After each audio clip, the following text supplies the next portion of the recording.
I got so much motherfucking design on right now. Break it down, bring it back, make it clap. I got 3 old thoughts, new guap, where that thing. Bitches on the line, and you know.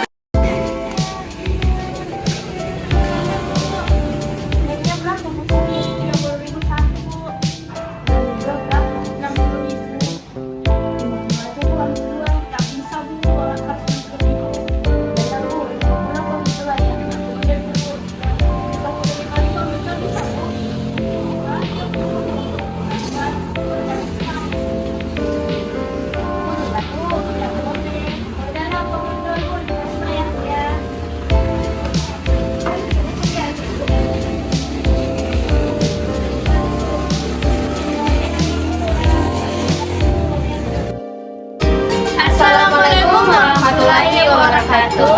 Halo guys, perkenalkan kami dari kelompok 7 dari kelas F22F ini mempresentasikan hasil diskusi kami yang berjudul Mekanisme Pasar. mata kuliah Teori Ekonomi Pro. Perkenalkan, nama saya Siti Raisya Dan nama saya Putriani. Dan nama saya Diapratama Sudirman.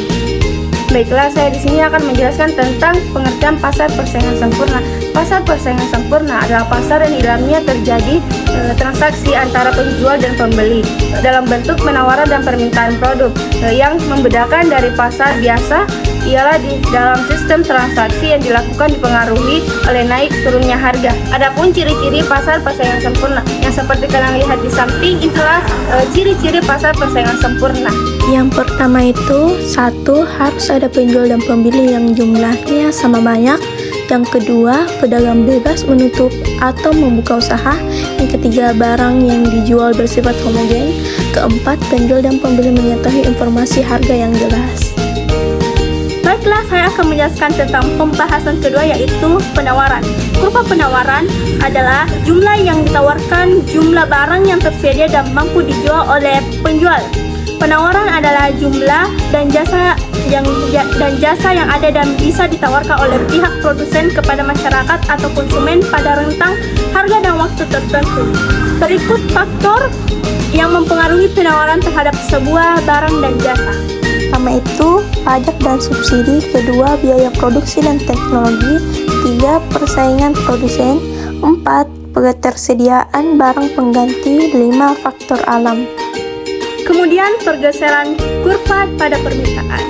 Kurva permintaan tidak harus stabil sepanjang waktu. Jika suatu terjadi dan mengubah jumlah yang diminta pada harga tertentu, maka kurva permintaan akan bergeser. Kurva akan bergeser ke kanan ketika terjadi peningkatan permintaan dan bergeser ke kiri jika permintaan mengalami penurunan. Berikut variabel yang dapat menggeser kurva permintaan. Pertama itu pendapatan. Kedua, harga barang lain. 3. Selera konsumen. 4. Jumlah pembeli. Baik, di sini saya akan melanjutkan materi selanjutnya, yaitu gabungan penawaran dan permintaan. Adapun titik keseimbangan, ada satu titik di mana kurva penawaran dan permintaan saling berpotongan. Titik ini dinamakan titik keseimbangan, di mana yang dinamakan equilibrium atau pasar. Harga pada titik berpotongan ini disebut harga keseimbangan atau equilibrium pasar. Dan jumlah barang di titik ini disebut jumlah keseimbangan atau equilibrium kuantitatif. Seberapa cepatnya titik keseimbangan tercapai.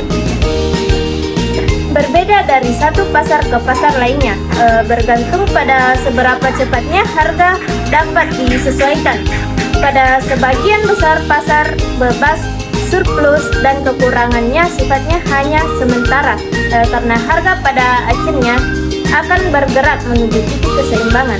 Yaitu fenomena ini sangatlah umum sehingga disebut hukum penawaran dan permintaan atau law of supply and demand. Harga suatu barang akan menyesuaikan dari sehingga jumlah yang ditawarkan dan jumlah yang diminta untuk satu barang akan seimbang. 3 langkah dalam menganalisis perubahan pada titik keseimbangan, yaitu 1. Menentukan. Adapun prinsip-prinsip mekanisme pasar dalam Islam, yaitu konsep mekanisme pasar dalam Islam dibangun atas prinsip-prinsip sebagai berikut. Jadi adapun kesimpulan dari hasil presentasi kami, yaitu apabila kita mendengar pasar, tertentu yang ada dalam pikiran kita adalah banyaknya penjual dan juga pembeli yang ada di tempat tersebut.